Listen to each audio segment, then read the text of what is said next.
आपल्या शरीरातून निघणारा मल हा फार महत्त्वाचा इंडिकेटर आहे। हे ऐकल्यानंतर थोडेसे विचित्र वाटेल आणि केळीस्वाने सुद्धा वाटेल, पण आपला मल आपल्या तब्येतीबद्दल फार काही सांगून जातो। त्यानुसार शरीरात कोणत्या पण व्याधी या पचन संस्थेकडून सुरू होतात। या व्यतिरिक्त मॉडर्न सायन्समध्ये स्टूल टेस्टचे महत्त्व आहे, तरी पण बऱ्याच जणांना हे लक्षात येत नाही। कसे या वॉर्निंग सिग्नलला डिटेक्ट करावे जे आपल्या शरीर मलाद्वारे याचे सिग्नल सांगते। आता काळजी करण्यासारखे कारण नाही, कारण आपण या व्हिडिओमध्ये वॉर्निंग सिग्नल कोणते आहेत आणि कसे याला घरी बसून आपण नीट करू शकतो याबद्दल आपण डिस्कस करूयात। नमस्कार, मी अक्षय तुमचे स्वागत करत आहे अक्षय हेल्थ टिप्स या यूट्यूब चॅनलमध्ये। आयुर्वेदानुसार 95% आजार हे पोटापासून सुरू होते। याच्यामुळे असे दिसते की आपल्या शरीरातून निघणारा मल लवकरच असे काही सिग्नल देतो ज्यावरून सिद्ध होते की पोटात काहीतरी गडबड आहे।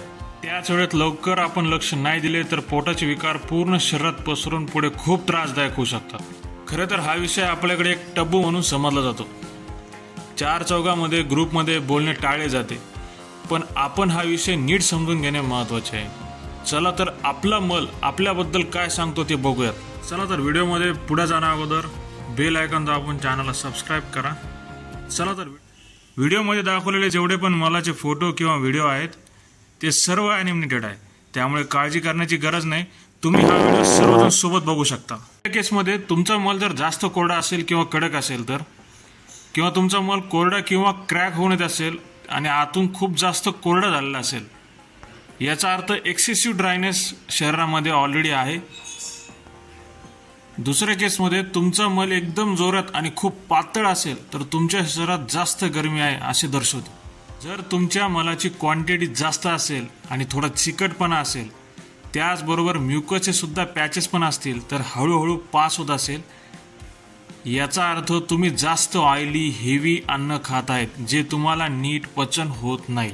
मलाचा कलर हलका पिवळा, हलका विटकरीपासून हलका काळा सुद्धा असू शकतो। कधी कधी मलाचा कलर तुम्ही या 1-2 दिवसात काय खाल्ले याच्यावर सुद्धा डिपेंड आहे।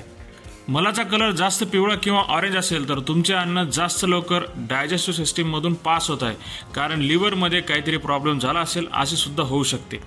मलाचा काळा कलर असे सांगतो की शरीरामध्ये जास्त हीट बनत आहे, पण काही केसेसमध्ये इंटरनल ब्लिडिंग होण्याची शक्यता नाकारता येत नाही।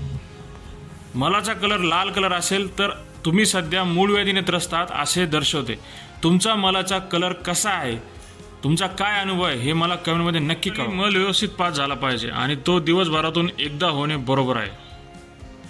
जर तुमचा मल व्यवस्थित पास होत नसेल तर तुमच्या शरीरात गॅस होण्याची शक्यता नाकारता येत नाही, आणि जर गॅस होत असेल तर यावरून असे सिद्ध होते की तुमची बाउल मुवमेंट ही रेग्युलर नाही।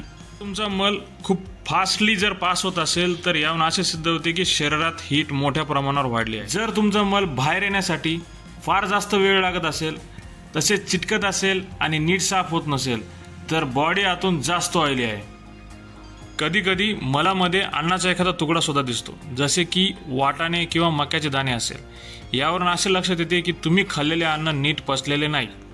आणि आयुर्वेदानुसार सुद्धा असे म्हटले आहे की अन्न किती चांगले आहे याचबरोबर तुम्ही अन्न कशा प्रकारे खाता यावर सुद्धा निर्भर आहे। आपले शरीर 3 दोषावर चालते: वातदोष, पित्तदोष आणि कफदोष। तुमचे शरीर आतून थंड असेल म्हणजे वातदोष वाढलेला असेल तर तुम्ही कोरडे अन्न शक्यतो टाळावेत, जसे की ड्रायफ्रूट, चहा, कॉफी आणि सॅलड। बदाम कोरडे न खाता पाण्यात भिजून खावे, तसेच कच्च्या घाणीचे तेल आणि तूप आहारात घ्यावे। त्याचबरोबर शिळे पदार्थ आणि आंबट पदार्थ आपल्या आहारातून बंद करावेत। तुमचा पित्तदोष वाढलेला असेल तर तुम्ही मसालेदार, नमकीन आणि गोड पदार्थ तुमच्या आहारातून कमी घ्यावे।